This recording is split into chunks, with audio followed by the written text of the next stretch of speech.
Hey everyone, today I'm going to be showing you a poseable fabric cape upgrade for the new Storm X-Men 97 Marvel Legends action figure. As usual, please like, share, comment, subscribe, or even hit that super thanks button. I do appreciate all engagement on my channel. Now this cape comes from 112 Props. I'll put the link to his website and his Instagram in the description below. I bought this product from him because I'm familiar with his quality and workmanship. And since this cape design and engineering on the figure was originally first made on the retro-carded Storm in both her white and black suits, this cape upgrade does also come in black, so you can use it for both the white suited Storm and the black suited Storm. Before we take a closer look at the cape, I just want to go through my main gripes about this stock cape that comes packaged with this figure. The fabric is limp and thin, almost like paper. It feels very flimsy, and other certain types of lighting almost comes across as translucent, when it really has to be a solid white to go along with her outfit. Of course, the material is really cheap, and the coloring just doesn't look like it's executed well. Overall, it's not poseable, it doesn't hold any stands well, and just adds itself to Hasbro's really poor track record of handling capes and coats. Now, on the other hand, when we take a closer look at the cape,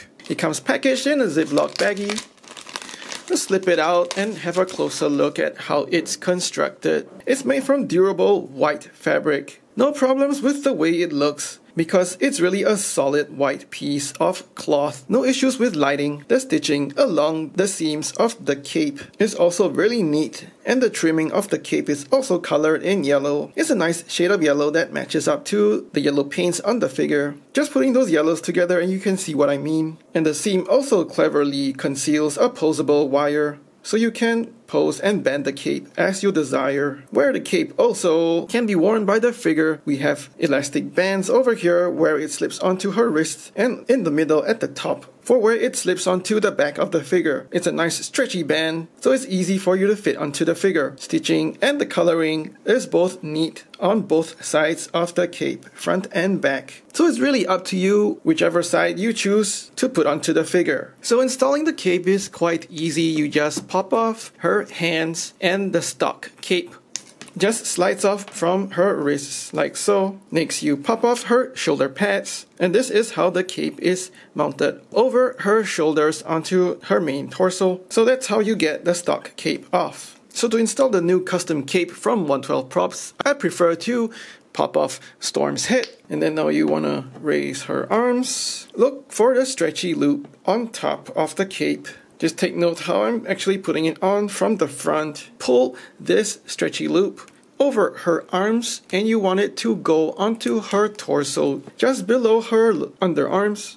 And then now pull this whole cape over that ball joint so that it rests like so. The elastic band looks like in a backpack position, slung over her shoulders. You just want to move that band inside to the back. So now you can see how it hangs from the top of her back, putting her arms down, popping back those shoulder pads, and the second shoulder pad goes on. Finally getting those bands onto her wrists and popping those hands back on as well. Same thing on her right arm, popping her right hand back on as well. And of course now popping her head back on as the finishing touch. So here she is in a vanilla pose. I added a couple of bends into that fabric cape to make it fall more naturally. From the front, the elastic bands around her torso does not really show up thanks to those shoulder pads which hide the way that the cape is attached to her body now. Now doing a little spin around, you only notice that elastic band when you look in from the side, but when you turn all the way to the back of the figure, it looks really good.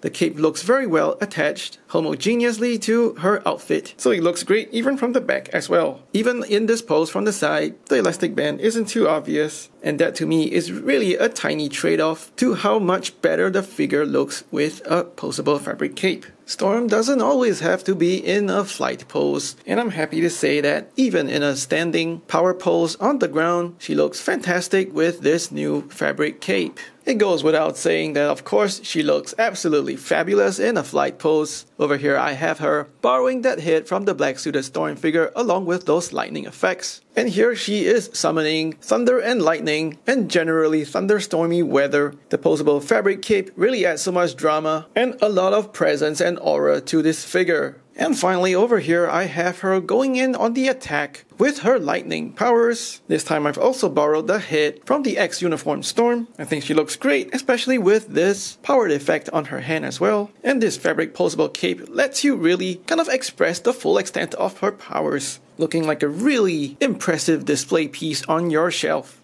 I will point out that the pose over here will definitely hold thanks to the durable metal bendy wire in the cape, so you shouldn't have any worries with holding dramatic poses with your cape. So I hope you like this quick look at a fabric poseable cape for the Marvel Legends Storm figure. It comes from 112 Props. He also has the cape in black for the black suited Retro Storm. You can get it at his website or contact him on his Instagram as linked in the description below. Please like and share this video, let me know what you think in the comments below, subscribe to my channel or even hit the super thanks button. Thanks for watching, take care and stay safe.